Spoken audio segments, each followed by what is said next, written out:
to me. So doctors and pharmacists are revolting, but specifically revolting against each other.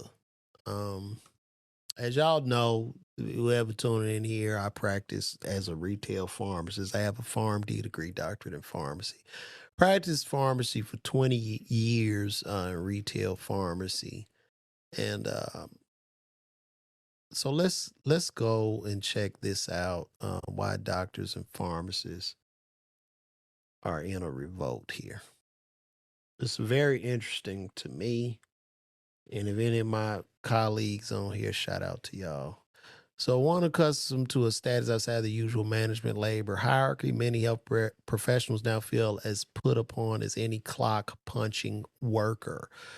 When Dr. John was an obstetrician in at Alina and his colleagues voted to unionize in March, they were one of the largest groups of private sector doctors ever to do so.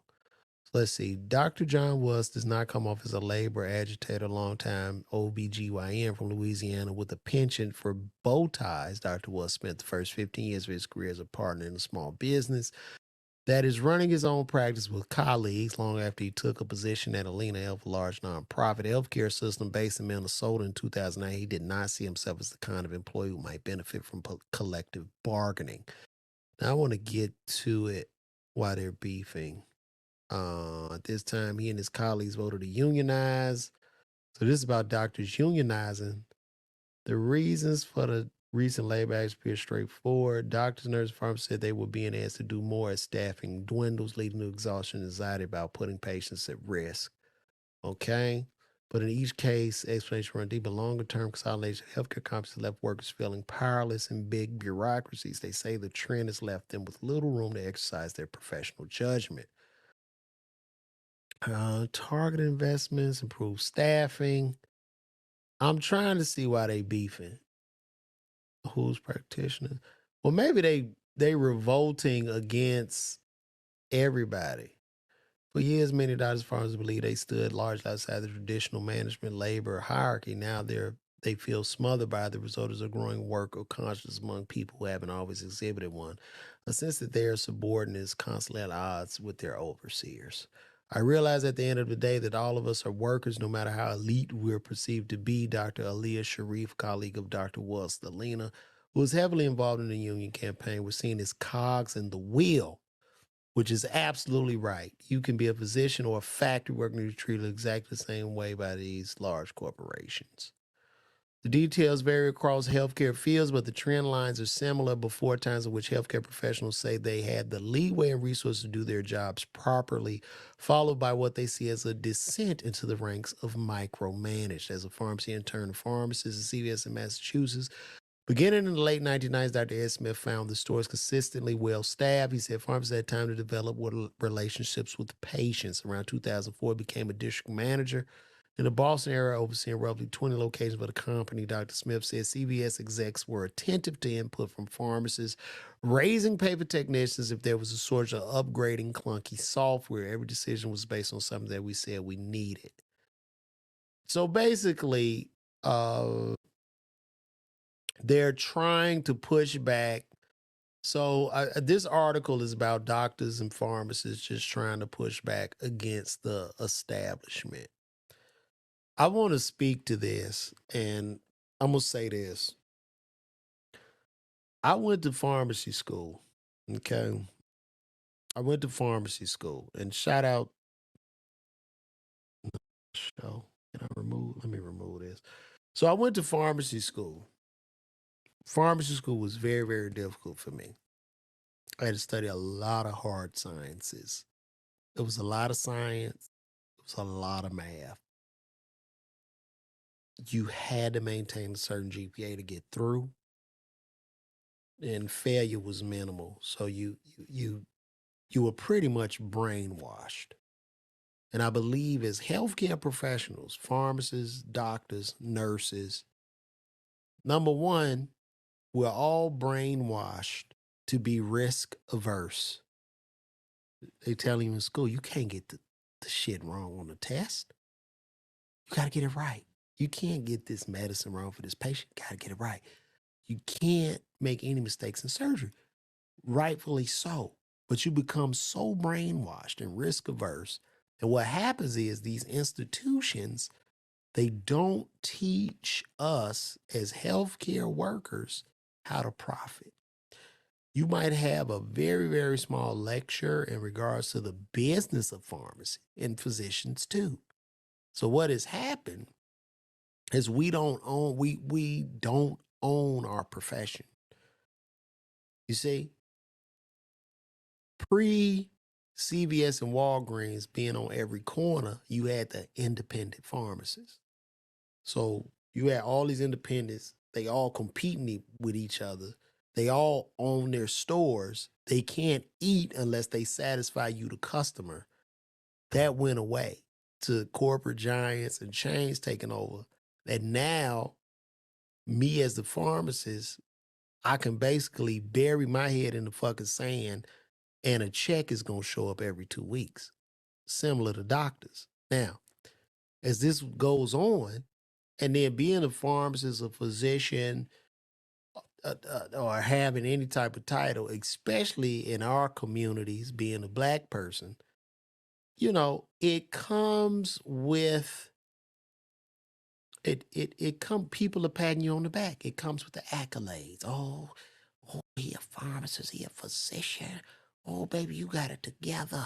You won. It's almost like the community says that you won in life. And the insurers and the big wigs are like, yeah, you did one. Look at you, LeVar. You're able to get you a BMW and a house. And what happens, a lot of us coming out of school, you're already in debt.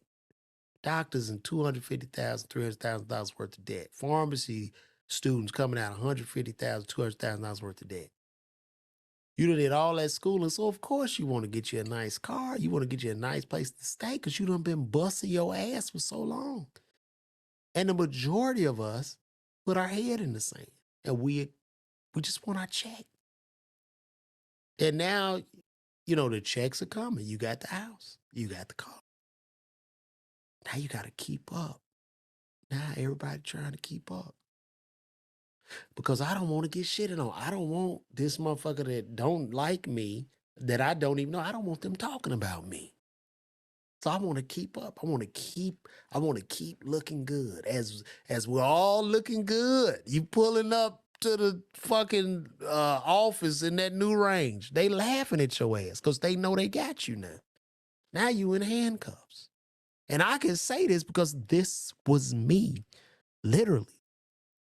To the point I was so risk averse and so brainwashed. You looking at a guy who was in the pharmacy, I'm working in the pharmacy, I'm having success in comedy. That Miller Lite show where y'all saw me win the thing with Kevin Hart crying. I got $20,000 from that. I took my ass back to work because I was just so programmed. When I did the Shaq All-Star Comedy Jam, 42 dates, I took my ass back to work because I'm programmed, baby. How dare me think I could somehow be successful and be an entrepreneur as a comedian? How dare me think like that? That's thinking out of the box. So every part of my career, until I had to really say, fuck it, and I'm going to jump off this cliff. I don't care what you think about me. Fuck you. So I would just say to all my healthcare professionals that are stuck, you're going to have to say it too, because they're coming. Like, this shit is changing so drastically to the point now where in Florida, they just passed a bill to where, and I'm going to read this bill to you guys, but there was a bill passed in Florida. My mama asked me, why am I belching? I don't know, Mama. I've been drinking them Celsius drinks. But hold on. I didn't belch the whole time, but I belched earlier in this. But let me see. So let me see. Yeah, a Florida bill will create remote site pharmacies where techs dispense medication. That's the new Florida bill. Okay. So let's look at that. Florida bill, technicians. dispense.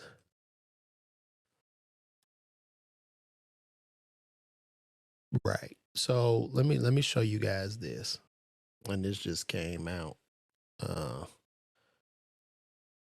this came out today. And I'm gonna go to a smaller all right. So y'all can see this here. Pharmacy authorizes registered pharmacy technicians to dispense medicinal drugs under certain circumstances, defines terms, supervising pharmacy and telepharmacy, provides requirements for remote site pharmacies, exempts registered pharmacists serving as prescription department managers for remote site pharmacies. And let's read this here. Florida bill will create remote site pharmacies where techs dispense meds. Under the proposal, each off-site pharmacist would be able to remotely supervise up to 6 pharmacy technicians. So basically, you have one pharmacist per 3 stores, and that's just in quote, end quote. Florida Senate Republican has filed a proposal that would allow remote site pharmacies where pharmacy technicians could dispense medications while being supervised by pharmacists elsewhere.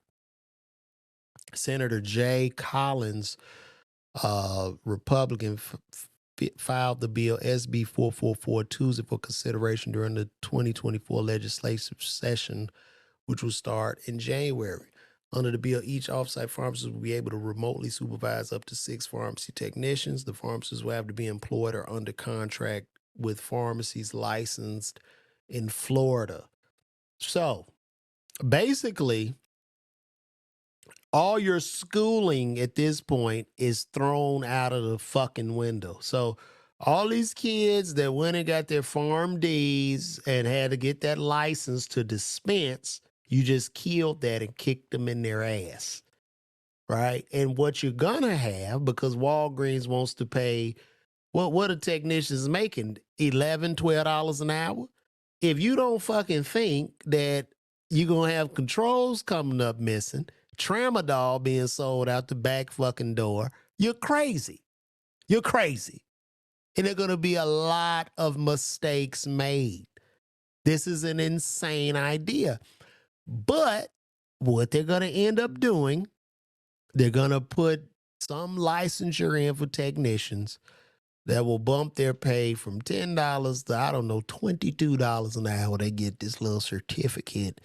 And I guess they got to put their name and address and social in there to ban them. And then from that point, you know, this magical pharmacist from the remote site, there's over 6 techs. That magical pharmacist is going to turn into artificial intelligence, okay, to supervise those 6 technicians. And that magical artificial intelligent supervising pharmacist will quickly go from supervising 6 technicians to 2 million. And it's over. It's cooked. This is what's going to happen. You're going to see a lot of deaths. You're going to see a lot of mistakes made. You're going to see shit in the wrong bag. A lot of people are going to get fucked up because of this. And they're doing this. See, this is what's happening. They're doing it because they're saying, like, so right now they're in a pickle. And the pickle with pharmacy is now the kids are not applying to pharmacy school. So you have a huge drop. So when I was in pharmacy school, there were about 70 colleges of pharmacy. I got out of pharmacy school in 2002. Now you have about 140, 150 colleges of pharmacy, because when I first got out of pharmacy school, there was a huge demand for pharmacists to the point where it went to the Senate and to the White House about how they can get more pharmacists. So when I got out of pharmacy school in 2002, I was given a big sign-on bonus. Shit was great. And what happened, a lot of universities, a lot of colleges was like, we need to open a pharmacy school too, because this will be a great profit generator for our colleges. So pharmacy schools began to open up all over America, all over. So now what's happening in the pharmacy programs is They, instead of me, when I went to pharmacy school, I had to bust my ass, take the test, make the grades, interview to get into the College of Pharmacy. Now, these schools are doing anything they can to recruit anybody that they can because they don't have enough recruits. And understand, when you get in the College of Pharmacy or pharmacy school, the universities look at it as a paid ticket for admission. That's a $250,000 ticket. We need to put asses in seats. So they're in a pickle. Now, with that being said, you're going to have your law people, your lawmakers, and your politicians. They're going to come in and say, well, based on this demand, and now we have increased technology, we can take this thing through artificial intelligence and we can get it rocking and rolling. And this is what's going to happen. So this is where we're at. All this shit is a money grab. The unions, we need to be teaching ownership. That union shit ain't going to work. The reason unions don't necessarily work is because the owner, because if you own something like let's just say, for instance, like right now, General Motors and Ford, right? They have a union. They have a union. And these people are getting paid. And I'm happy for the people. But then you got Tesla, who doesn't have a union. And guess what? Tesla is worth more than Ford, General Motors, BMW, Mercedes, Volvo. Tesla is worth more than all of them combined. And they don't have a union.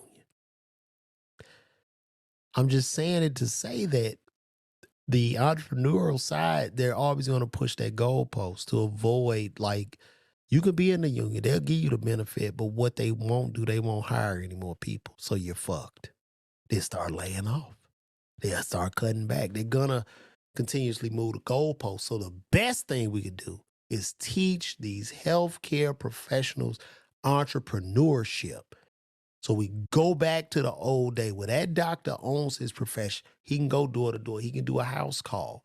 Where the pharmacist owns his pharmacy. Every pharmacist should own their pharmacy. Every teacher should own their school. And now you create value. You create value because they can't eat without doing it. So that's where we at, guys. And I guess I'm going to wrap this up this evening. What a great show, man. What a great